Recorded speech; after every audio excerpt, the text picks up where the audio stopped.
Halo teman-teman Fortivista semua, kembali lagi, sih, ini pertama kali kita ngadain podcast terkait tentang manage your time, manage your minutes sih sebenarnya sih, lebih tepatnya. Nah, nama podcast kali ini tuh namanya Fork Talk, dimana Fork Talk itu ya Fork Talk, fortifikasi talking. Nah, di sini kita punya narasumber, tapi sebelum narasumber keren kita, aku mau kenalin dulu dong. Maka nama aku Aska, aku dari Perikanan B23. Sini ada narasumber keren kita dengan Kang siapa? Oke, boleh mungkin sebelum perkenalan nyapa dulu nggak sih? Karena tadi kamu udah nyapa, aku udah nyapa. Oh, boleh dah. Cuma tadi Fortifikasi ada nyapa khusus ya? Ada. Fortivista. Okay. Jadi halo Fortivista, jadi perkenalkan nama aku Algi Maulana, aku dari Perikanan A angkatan 2022 dan sekarang mau nemenin Aska nih buat ngobrol-ngobrol bareng aja sih. Kita ngobrol-ngobrol ya terkait manage your minute. Tapi sebelum itu kita kenalan lebih dalam dulu tentang Kang Agi sudah pastinya. Kang, kira-kira Kang tuh dari apa? Asli mana sih, Kang? Asli mana? Asli Bandung. Orang Soreang. Bandung coret dong. Kayak kalau ngomong Bandung gitu kan. Sama Soreang. Aduh, tapi dari Soreang lu lumayan jauh. Ya, lumayan jauh, cuma enggak lah ngekos. PP lumayan 2 jaman. Kamu mun macet matakan Cibiru. Nah, can Kopo. Kayak sama KB sama. Aduh, tapi sebelum kayak Akang kan pas ketika SMA milih-milih jurusan dan lain-lain. Kenapa sih kepikiran masuk perikanan sih, Kang? Perikanan ya? Iya. Sebenarnya cerita unik sih sebenarnya, kayak tadinya aku sendiri mau milih ke antara psikologi atau FKH gitu. Cuma kan waktu dulu tuh kayak aku masih belum tahu kalau di Unpad ada FKH kan ya. Jadi mau psikologi Unpad gitu. Rencana tuh mau UTBK di psikologi gitu kan. Ternyata kan kemarin dapat kuota SNM kan. Yeah. Terus kayak adalah coba-coba terus milih-milih yang kayak deket FKH apa ya. Ini kayaknya ikan kayak hewan kan ya. Jadi gitu. kayak gak akan jauh-jauh kali ya gitu. Masukin tuh ke perikanan. Tiba-tiba lolos kan, jadi kayak ya udah alhamdulillah gitu kan. Tadinya jujur mau UTBK lagi, mau kayak nyoba yang lain gitu. Cuma alhamdulillah sih keterima SNM, cuma ya udah nggak apa-apa. Sekarang udah perikanan udah enjoy lah. Enjoy banget kan ya? Enjoy dong. Enjoy banget. Oke. Tapi kayak kira-kira menurut Akang nih, perikanan tuh kita tuh belajar tentang apa aja sih kan di perikanan? Sebenarnya kalau buat perikanan 4 sendiri agak banyak ya, karena kan kalau di IPB dan lain-lain itu kan perikanannya pada misa-misa gitu, ada jurusan tersendiri, jurusan pengolahan perairan. Sedangkan kalau di Unpad kita perikanan langsung semuanya belajar gitu, mau itu budidaya, mau itu pengolahan ataupun dan lain-lain gitu, kita disatuin sekaligus gitu. Jadi sebenarnya sama kayak saintek-saintek lain, kita pasti ngelaprak ya. Relate kan ya? Ya. Jadi kegiatan kita sama, kita ngelaprak, kita masih ada praktikum, terus kita nugas-nugas biasa. Tapi kalau yang namanya saintek ya gak jauh-jauh lah dari laprak, penelitian dan lain-lain. Begitulah kalau misalnya di perikanan. Aduh, tapi emang perikanan tuh salah satu jurusan yang ternyata aku sendiri ya sebagai mahasiswa baru perikanan 23 itu nggak nyangka banget kalau misalkan ternyata perikanan tuh lingkupnya itu seluas itu ya kan? Iya. Ada sosial ekonominya, ternyata ada pengolahannya, tentang hukumnya juga ada di perangkapan seperti itu ya, kayak unexpected banget lah masuk perikanan. Ternyata biasa sehebat itu. Saya boleh nanya nggak kamu? Boleh dong. Tadi aku dijelasin kenapa di perikanan, kamu gimana nih? Apa tiba-tiba terjun di perikanan gitu loh? Oke. Jadi yang pertama itu kenapa masuk perikanan? Yang pertama udah pasti jurusan kedua ya, pilihan kedua. Tapi dulu itu memilih perikanan di pilihan kedua itu karena satu hal, yaitu aku suka banget sama Bu Susi. Model banget ya. Model. Iya, karena kayak Bu Susi di bidang perikanan. Mungkin ya jatuhnya bias kali atau gimana, tapi kayak Bu Susi itu orang yang ibarat SMA aja nggak tamat tapi bisa jadi menteri. Betul, itu keren banget sumpah. Model sih. Gila banget. Dan aku juga kepikiran kalau misalkan ternyata di Indonesia tuh mismanagement tentang di bidang perikanan tuh gede banget. Padahal potensi untuk perikanan tuh gede banget malahan gitu kan, karena kita luasan luas dan lain seperti itu. Nah, Akang nih sebagai kakak tingkat aku gitu kan, anjay. Kira-kira udah dapet kendala atau gimana gitu Kak? Gimana sih kuliah di perikanan tuh kayak gimana? Di perikanan gitu. Apa ya? Apa ya? Tapi yang pasti ya ini kayak kendala yang sama sih dari semester 1, 2, 3, 4 yaitu adalah pertama tugasnya ya agak maksudnya kayak mau protes gimana karena emang saintek terkenalnya dengan kayak tugas laprak dan lain-lain gitu. Jadi ya mungkin kendala sekarang adalah harus bisa manage waktu aja sih, karena kan selain dari perikanan yang banyak banget itu kan si mata kuliahnya gitu.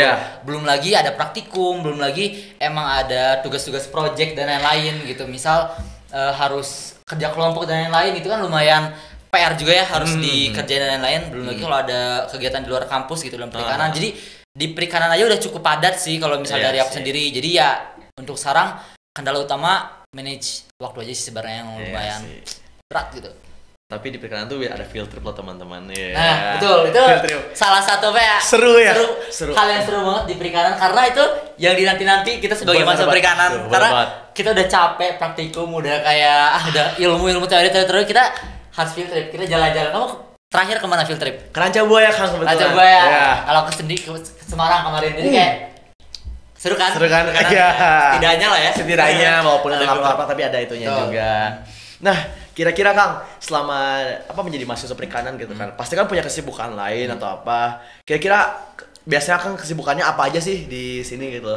Di kampus gitu. Di kampus gitu kan. Tapi lingkupnya maksudnya kayak sekarang banget atau kayak udah kemarin tahun kemarin atau kayak gimana? Mungkin termin sekarang beda. Termin sekarang. Kalau kesibukan aja kalian secara overall aja. Jadi aku sekarang ikutan GSSTF, tahu mungkin Dava ya tuh di belakang kamera. Jadi sekarang lagi ikut GSSTF, kedua lagi ikut ISEC Unpad. Pokoknya ISEC ya, itu ikutan ISEC. Terus sekarang lagi ada 2 kerjaan juga. Yang pertama jadi asisten laboratorium nih. Ngajarin Aska di depan ini. Jadi asisten laboratorium, terus satu lagi jadi asisten riset penelitian dosen juga. Jadi lumayan sih ada kegiatan di luar gitu. Wah, kayaknya sibuk banget ya kali ini ya. Lumayan. Tapi menurut Akan sendiri ya, kira-kira selama dengan kegiatan-kegiatan yang banyak itu, ISEC dan lain-lain, kira-kira kesulitannya apa sih Kang dalam ibaratnya, apakah mungkin manage waktunya, apakah mungkin kendala dalam tugas-tugas yang PJ-PJ-nya, kira-kira apanya sih Kang kesulitannya tuh? Kalau dari kemarin tadi yang dijelasin ya, sebenarnya gara-gara ini sih pasti setiap organisasi punya budayanya sendiri gitu loh. Kayak misal ada, kalau kita di ISEC kita punya budaya kayak ada jam kerja gitu.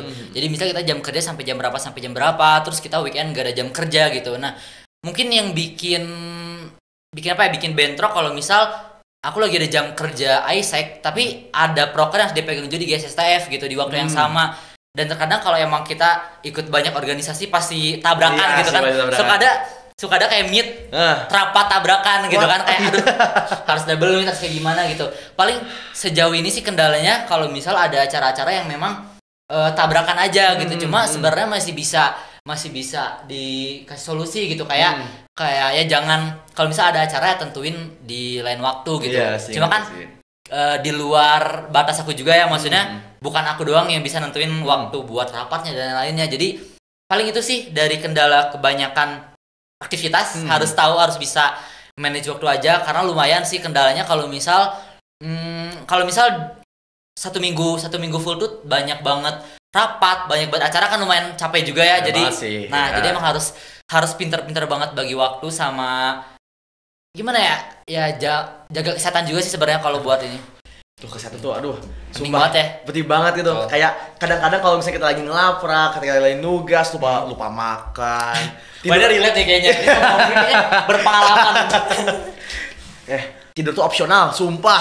Beneran. Ya tapi tidur opsional, tapi ya tetap harus jaga istirahat, tetap tidur ya, jaga energi, betul. Tapi ya kembali lagi, prioritas kita tetap harus kesehatan. Karena kalau misalnya kita nggak sehat, kita nggak mungkin bisa ngelaprak, kita nggak mungkin bisa ngerjain tugas, kita nggak bisa maju ke depan. Nah, kira-kira Kang, dengan kegiatan-kegiatan kayak gitu, pasti kan manajemen waktunya juga banyak lah yang harus di-manage gitu kan. Kira-kira Kang, cara manage-nya gimana sih gitu loh?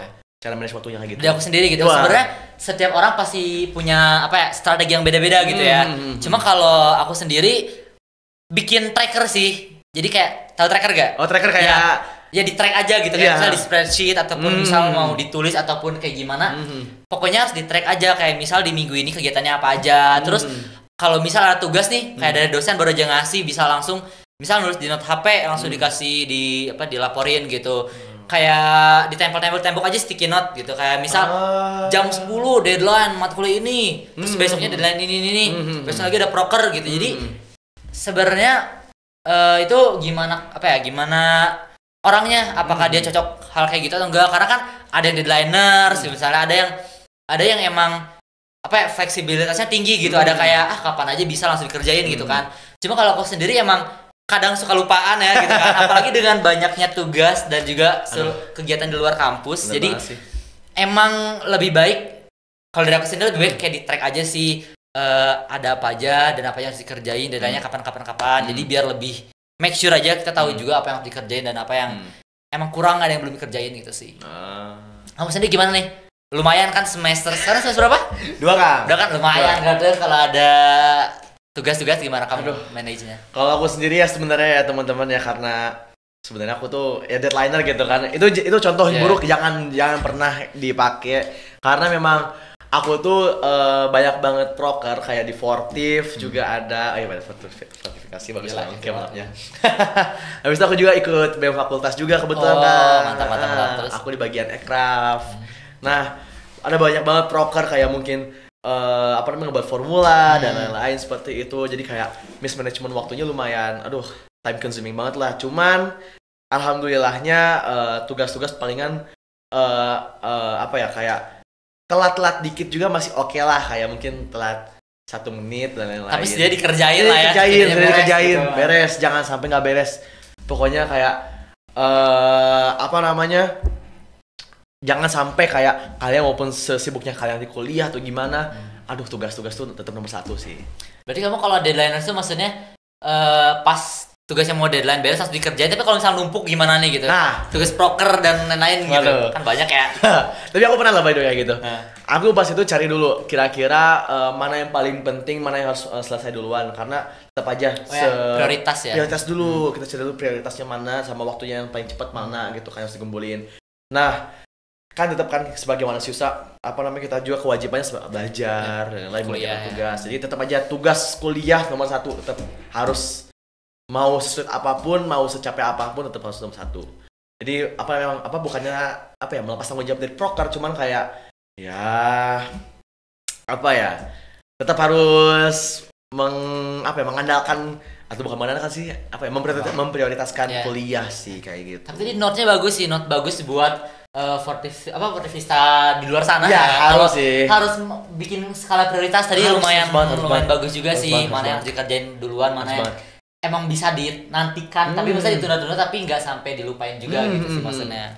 Nah, jadi untuk Fortivista semua, teman-teman semua, itu tuh boleh take note dari kita berdua, tapi emang lebih take note Kak Agi gitu ya, karena memang dia tuh struktural banget, kayak tanggal segini tugasnya dikerjanya bisa kapan aja gitu, atau gimana fleksibilitasnya kayak gitu. Soalnya ya Kak Agi orangnya sibuk banget ya. Aku kira aku nggak bohong ya, aku ngeliat di kuliahan tuh kayak Kak Agi tuh vibe-nya tuh kayak udah gimana anak yang kuliah doang nggak akan organisasi. Sumpah nggak bohong, serius kan kayak gitu. Oh ya? Iya serius. Ternyata plot twist ternyata sibuk banget. Highsec juga ikut. Abis itu Aslet ternyata gitu kayak gitu. Nah, pasti kan kita ketika menjalani kegiatan kayak gitu kan masih ada stresnya gitu Kang ya. Mungkin kayak demot atau gimana. Pasti banget sih ke demot. Kira-kira kalau Akang sendiri cara manage stresnya tuh kayak gimana sih Kang? Ya lagi-lagi nih personal opinion sih, kayak misal kalau dari aku sendiri kalau lagi stres biasanya makan. Gak jauh lagi makan. Bener. Karena kayak gak tahu kenapa, tapi kalau lagi stres emang bawaannya pingin makan aja. Lapar aja gitu. Tapi sebenarnya prinsip aku gini sih, kalau misal kamu stres, kalau misal siapapun Fortivista di luar sana lagi stres, ikutin dulu aja kemauan hati kamu kan. Kalau misal hati kalian bilang, aduh kayaknya emang butuh istirahat, butuh tidur dulu gitu. Atau kalau misal butuh bareng temen jalan-jalan, boleh sok main dulu sama temen gitu kayak. Bener. Tapi kalau aku sendiri makan, karena nggak tahu kenapa makan tuh salah satu solusi terbaik. Soalnya biasanya emang kalau lapar tuh misal kita lagi ngerjain tugas, lapar tuh nggak fokus, nggak akan bisa fokus. Jadi kita kondisi lapar, terus emang harus ngerjain banyak tugas gitu kan. Jadi emang kalau solusi aku sendiri makan gitu. Kalau misal gak makan sih jalan-jalan, tapi jalan-jalannya ngapain? Cari makan. Bagus. Tapi emang bener banget makan tuh bisa bener-bener ngilang apa ya? Ibaratnya kalau misalnya stres, ngurangin banget bener-bener gitu. Aku bener-bener ngerasain banget. Aku pernah lagi stres, ngelaprak banget. Aku ingat banget lagi ngelaprak limnologi. Nah, aku kan ada bagian untuk ngitung DO-nya kan. Aku tuh kayak aduh, capek banget ngapain ya. Aku tuh karena dulu ngekosnya deket ADD. Jadi aku enak itu mah. Aduh, aku makan ADD dan lain-lain. Terus habis itu aku kalau misalnya favorit kalau misalnya lagi sambil nugas, aku biasa makan coklat. Oh, berarti kamu favorit snacknya coklat dong kalau ada ini. Banget coklat. Sama palingan aku tuh kalau misalnya mau bener-bener lagi capek banget, aku tidur. Kalau enggak dengerin lagu, Kang. Bener-bener, tapi emang tidur sama ngedengerin lagu itu kayak kombinasi tidak bisa dipisahkan. Bener. Kayak itu tuh udah nggak bisa jadi kalau misalnya kita tiduran harus sambil dengerin lagu dulu, kita merelaksasikan otak, kita melupakan dulu semua stres atas tugas-tugas itu kan ya. Jadi udah gitulah pokoknya. Intinya apa ya, semua orang punya cara relieving stress mereka masing-masing. Cuman cara kita kayak gini. Untuk mungkin teman-teman Fortivista juga bisa nerapin juga. Kayak beda mungkin sama gitu ya. Beda mungkin sama caranya Kang Algi, cara aku gitu kan.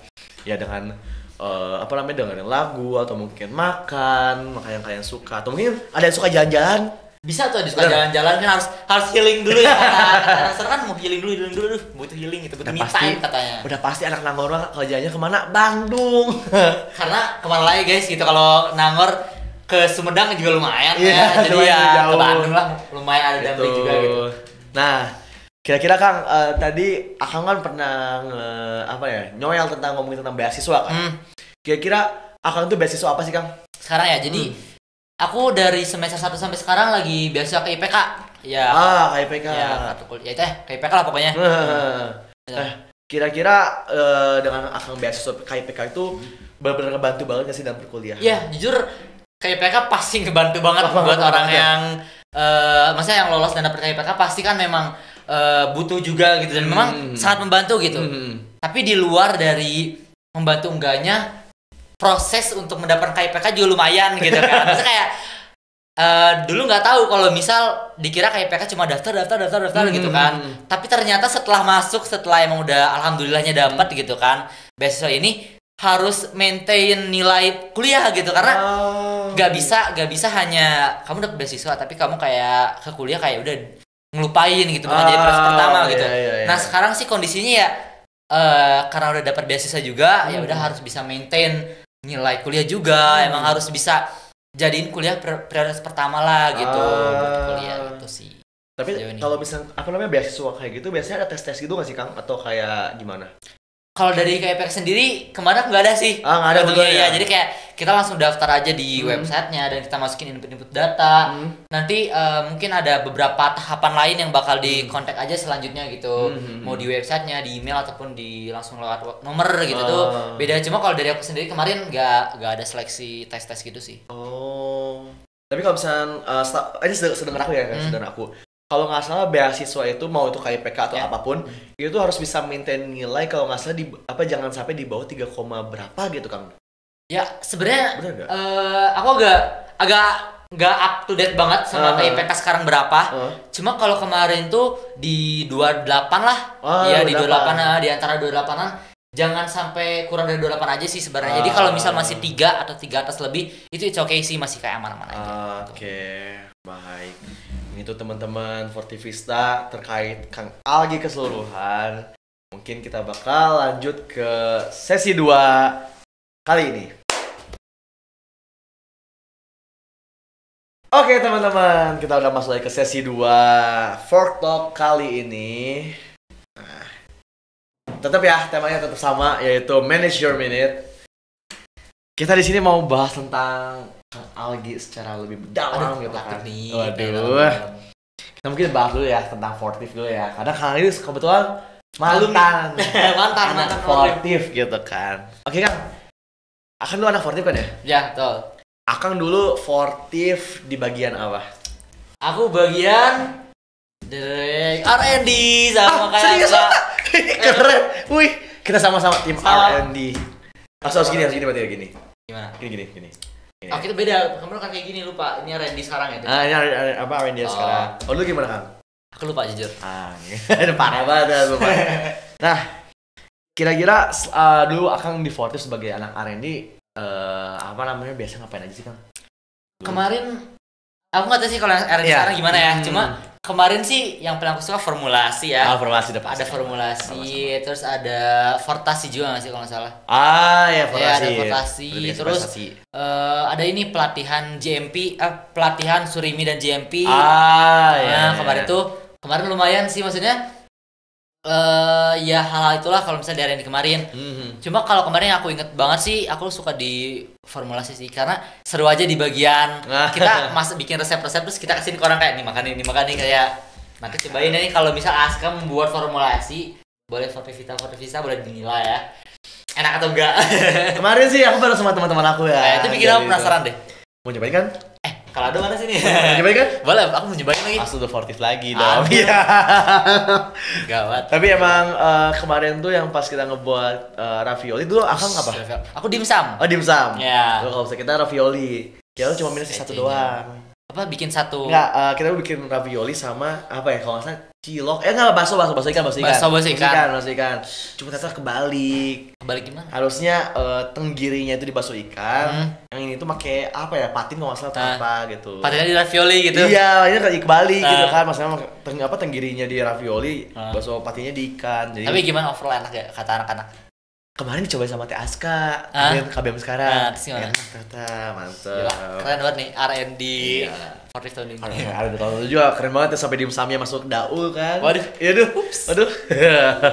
Nah, Kang, kira-kira UKM apa lagi sih Kang yang tadi Akang? Akang tadi sempat bilang di ISEC sama di GSF.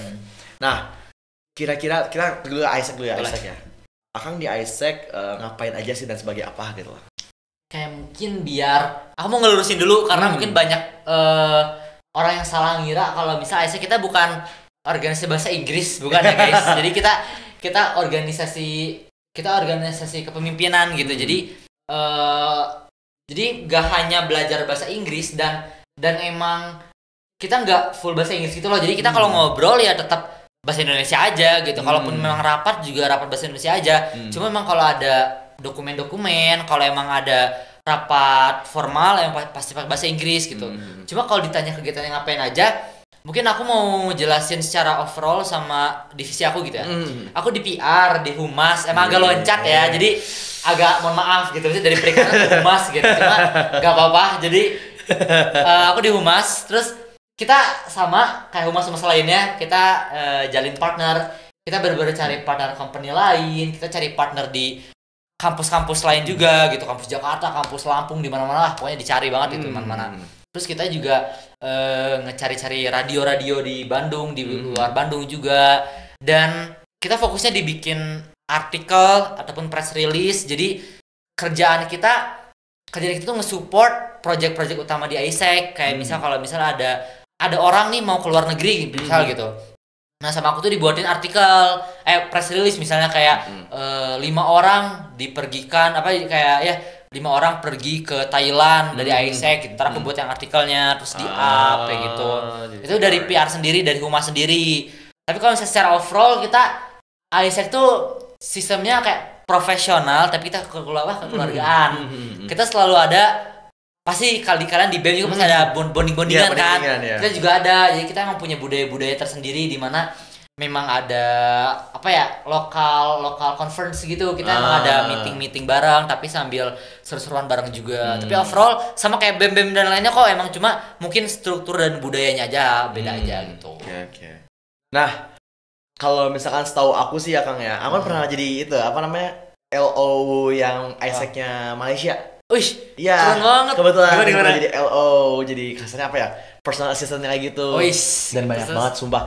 Bener-bener banyak banget ilmu yang aku dapetin dari dia kayak kultur Malaysia kayak gimana, terus pendidikan di sana kayak gimana, kira-kira bedanya apa sama di Unpad kayak gitu. Nah, dan wah ternyata seru banget. Dan aku jadi dikasih tuh kan, dikasih Milo Q, dikasih 10 ringgit. Iya kan? Masih ada loh. Aku mau kasih lihat dong. Aku kasih lihat dong. Karena nggak bisa dipakai nggak sih di sini? Sumpah nggak bisa 10 ringgit. Keren banget. Teman-teman lihat dah. Dapat 10 ringgit. Sumpah. Itu kemarin kenapa bisa jadi kayak gitu? Hah? Kenapa bisa jadi alo di Malaysia? Karena aku tuh diajakin sama kebetulan kadif R&D aku sama namanya TVV. Nah, TVV itu kebetulan dia jadi partisipan AFL ya sih. Kayak gitu. Jadi aku ditawarin kayak mau nggak jadi LO-nya orang Malaysia ini. Boleh tuh aku bilang langsung di saat itu juga gas nggak apa-apa gitu kan. Nah, habis itu kita mau ngebahas itu Bang. Tadi kan Isaac udah kebayang lah ya tentang exchange student dan lain gitu. Nah, kira-kira tadi tentang GSTTF. GSTTF itu apa sih Kang? Jadi GSS itu gelanggang seni sastra teater dan film. Cuma secara simpelnya adalah kita ada organisasi seni se-Unpad gitu. Jadi kayak dari Unpad kan ada organisasi lain kan ya, kayak misalnya sport dan lain-lain. Kita seninya dimana fokus ke sastra, teater dan juga film. Nih, ini di belakang kamera juga ada kan nih Dava, salah satu anggota GSSTF juga dari verifikasi. Nah, dari GSS sendiri ngapain aja sebenarnya? Kita ada acara rutin dan ada acara yang emang setahun sekali ataupun setahun 2 kali gitu. Yang pertama kita pasti ada program setiap harinya. Cuma yang pasti rutin adalah ada kelas. Kita ada kelas sastra, kelas teater, kelas film, artistik, musik dan lain-lain gitu. Jadi kalau emang kalian ada yang pingin belajar musik, bukan pingin belajar musik, kayak pingin tahu insight soal musik atau insight soal cara acting gitu ya, biar actingnya keren, atau cara nulis yang benar gimana, mau join kelas GSSTF boleh, tapi gak harus jadi anggota GSSTF, cuma ikut kelasnya doang gitu. Kelas cuma kayak sekali 2 kali doang zoomnya gitu, atau sekali doang gitu. Terus selain dari itu ada acara yang lumayan besar juga. Kita ada penampilan perdana, kita ada parade juga. Seru dong. Nah, nanti tuh ada pena. Bakal ada pena ya dengan dalam waktu yang dekat, bisa ditonton juga. Itu pena tuh masih rahasia, masih belum bisa dikasih tahu ngapain aja. Pokoknya ntar nanti tuh bakal ada penampilan teater juga. Jadi kalian kalau penat kan ya lapar ataupun banyak tugas itu kayak, atau kalau misal kalian gabut aja gitu, kayak misal aduh beres tugas kayak mau ngapain lagi ya, boleh teateran lah, bahasa kita mah nonton teater bareng, nonton film bareng, itu bisa nonton aja sih dari proker kita di GSSTF. Tuh. Stay tune ya GSTF. Betul. Follow IG-nya Kang Agi juga gitu kan ya. Nah, kira-kira Kang, ibaratnya kasarnya apa ya? Kenapa masuk ke UKM tersebut? Tadi Isaac, habis itu mungkin Fortif juga boleh dikasih tahu di awalnya, habis itu tentang GSTF kayak gitu. Kenapa sih Kang gitu loh masuk ke organisasi? Mungkin sekarang Fortif dulu aja kali ya, yang udah kemarin gitu. Jadi Fortif kemarin jujur karena aku emang suka lagi-lagi emang suka mengolah sesuatu aja. Kayak aku lebih suka kerja itu nggak sih, yang kayak aduh aku tuh tipe orang kayak kalau bikin mie goreng atau nasi goreng kayak pinginnya bapapun dimasukin gitu loh. Kan sama kan, kayak misal bener banget, di kulkas ada bakso nih, terus lagi bikin mie goreng kayak celupin kali ya satu. Ada kayak ada udang bekas beli di warteg, pakai kali ya gitu. Jadi emang suka aja buat ngeracik sesuatu gitu. Kadang emang gak enak tapi ya gak apa-apa, kadang emang enak banget, kadang ya udah yang penting bisa dimakan gitu kan. Cuma ya intinya dulu suka banget ngolah, dan ini menarik banget. Ada satu hal menarik kemarin waktu di ospek perikanan di ospek fakultas. Fortifikasi kan promosi ya, dan mereka nawarin makanan. Gak tau kalau di kalian gimana, cuma waktu di angkatan aku kemarin dia nawarin nugget kalau nggak salah. Jadi nugget hasil buatan Fortif dikasih gitu loh. Dan aku kayak enak juga ya. Jadi kayak sebenarnya mau join. Nah itu alasan join Fortif. Terus kalau join GSSTF itu gara-gara dibalik aku suka ngeracik formulasi, di lain suka perikanan tentang IPA-IPAan lah gitu. Aku juga punya hobi kayak nulis artikel atau kayak nulis. Aku emang suka bikin novel gitu loh. Jadi lebih suka nulis. Jadi kayaknya lagi nyari organisasi yang artistik, yang sastra, yang bebas. Kayaknya di mana ya? GSSTF lah jawabannya gitu. Itu. Terus kalau ditanya ayah saya kayak sepertinya semua juga tahu deh kalau Isaac buat apa gitu. Sebenarnya gara-gara Isaac itu kan udah terkenal juga ya, dia internasional juga lingkupnya, udah internasional dari luar negeri gitu. Jadi itu lumayan besar organisasinya, terus lumayan ketat juga. Jadi kayak kenapa nggak dicoba-coba gitu? Karena kan kepemimpinan gitu ya. Dan aku juga agak apa ya? Agak suka kepemimpinan juga gitu. Jadi kayaknya pingin deh nyoba-nyoba dan ternyata alhamdulillahnya lolos. Oke. Nah, kan tadi ada Isaac, Fortif dan lain-lain tujuan-tujuannya. Tapi aku benar-benar relate banget tentang Fortif karena apa? Aku juga sering banget nyoba-nyoba. Dulu ibu ngebuat kangkung kan sisa gitu kan. Biasanya aku lapar, aduh pengen buat nasi goreng kangkung, sumpah. Guys, kangkung tuh enak guys. Sumpah enak banget, sumpah padahal. Tapi gak kebayang kayak ternyata nasi goreng kangkung tuh enak juga. Aku belum coba sih jujur, cuma kayak wow menarik itu juga bisa dengar dari sebuah insight banget, enak banget. Ntar dicoba kali ya bikin kangkung dengan nasi goreng. Iya, tapi ternyata ya guys ya, dia ternyata seorang aslep. Nah, kan udah singgung juga kan?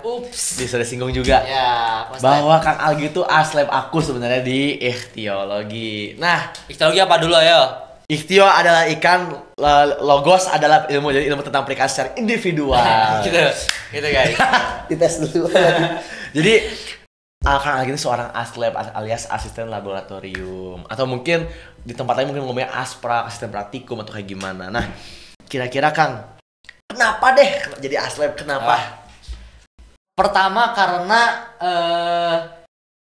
kalian kerja kan, kayak jadi aslep tuh bukan volunteer ya teman-teman, bukan kayak kita mau organisasian, kita mau proker, bukan banget ya gitu.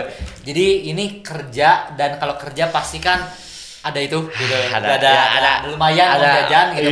Uang jajan pertama gitu.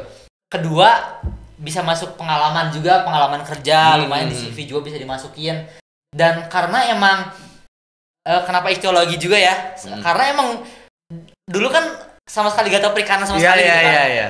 Terus pas nyemplung ke perikanan kayak, oh ikan seluas ini ya, kayak oh ternyata ikan gak hanya digoreng doang, jadi enak doang gitu kan. Ternyata gak gitu doang kan. Terus kayak wah menarik ya. Terus waktu ikhtiologi kemarin juga aku belajarnya kayak seru juga ya. Maksudnya kayak ternyata ikan bisa dibedah gitu kayak. Ngebedah ikan. Terus kayak oh ternyata ikan kalau dilihat kayak gini ya isinya. Terus kayak kaget juga, ternyata gini-gini, jadi penasaran, jadi menarik, tertarik, dan kenapa nggak jadi asisten aja gitu kan. Coba didaftar dan ternyata jadilah asisten laboratorium. Keren. Nah, kira-kira nih Kang, setahu aku nih ya, ini sebuah isu bener atau enggak? Katanya kalau misalnya jadi asisten laboratorium itu nilainya tuh udah dijamin sama dosennya, bener gak? Aduh, gimana ya? Bener ya? Gimana ya? Dikit. Iya atau tidak aja? Sebenarnya aku nggak tahu karena kan aku bukan dosen. Oh iya. Tapi kalau itu kayaknya ya. Amin gitu. Ya, amin. Itu sih. Kayak gitu. Nah, kemarin kira-kira penyelesaian atau mungkin cara menjadi aslemnya itu susah tuh nggak Kang? Ada tes-tesnya nggak? Beda-beda karena kan di perikanan sendiri praktiknya banyak ya, dan laboratoriumnya juga banyak juga. Jadi emang kalau misal kamu tertarik atau teman-teman Fortivista di sana tertarik juga jadi aslep, mungkin bisa dicari tahu dulu dia tuh ngapain aja. Terus kalau misal ngapain, ntar seleksinya kayak gimana, itu bervariasi. Ada yang nanti daftar, masukin CV, interview langsung masuk jadi aslep gitu. Ada juga yang memang butuh tes dulu. Jadi ntar kamu pelajarin dulu aja si materi yang kamu mau tuju itu, kamu pelajarin materinya apa. Gitu. Ntar biasanya tahapan itu kamu ngirim email atau atau daftar lah gitu. Terus ntar kamu dipanggil buat tes. Kalau misalnya kamu lolos tes, kamu lanjut lagi ke interview gitu. Cuma yang bervariasi sih. Nah, kira-kira ada itu enggak Kang? Kayak bare minimum nilai. Kira-kira harus berapa atau IPK gimana? Ada nggak Kang sebagai aslep? Ada, pastinya ada gitu. Karena kan nggak hanya masuk iya gitu aslep kan. Nah, kalau misal dari lagi-lagi ini pasti berbeda karena kan setiap laboratorium beda juga yang ngejaganya gitu, beda juga yang mengelolanya. Nah, tapi kebanyakan ya kalau misal memang kamu mau misal daftar aslep ikhtiologi, nilai ikhtiologinya harus bagus dong. Kayak minimal A. Aduh. Ya pokoknya dikit. Nggak, maksudnya kayak nilai yang kalian kalau mau tuju jadi misal aslep oceanografi, pasti nilai oceanografinya harus bagus juga gitu. Berong, tapi yang pasti sih aku menyarankan mempertahankan IPK jangan sampai bawah 3 aja sih kalau mau jadi aslab gitu. Oke. Semoga Kamu menarik gak? Tertarik gak? Tertarik dong, udah tertarik banget, pengen banget. Jadi kalau misalnya aku kan sebagai apa ya, anaknya Kang Agi di laboratorium, jadi boleh dinaikin nilai gitu. Aduh, curhat gitu kan. Tapi sebelum apa namanya kita itu kan, aku mau nanya satu lagi dong, Kang, terkait tentang apa ya? Banyak banget tuh tadi tentang Isaac, akan ikut GSTTF juga, habis itu jadi aslab juga, sempat jadi fortifikasi dan lain-lain. Kira-kira cara bagi manage waktunya gimana sih, Kang? Kayak gitu. Mungkin tadi udah disinggung ya, cuman kayak lebih apa ya? Lebih kasarnya apa sih? Lebih gimana? Kayak lebih detail lebih apa gimana? Lebih spesifik aja gitu. Spesifik, nah gitu. Gimana gitu cara bagi waktunya? Apakah mungkin waktu-waktu kegiatannya akan berbeda-beda atau gimana gitu, Kang? Sebenarnya tadi kan di slide dari tracker gitu-gitu. Cara aku sendiri buat ngebagiin waktu, pertama adalah harus tahu dulu, pertama ya harus tanggung jawab dulu kan. Misal kita ada proker apa aja jam segini. Terus emang harus aware aja sih, harus sadar, maksudnya kayak kalau misal pulang kuliah jam 1, ternyata di jam 3 ada kegiatan gitu.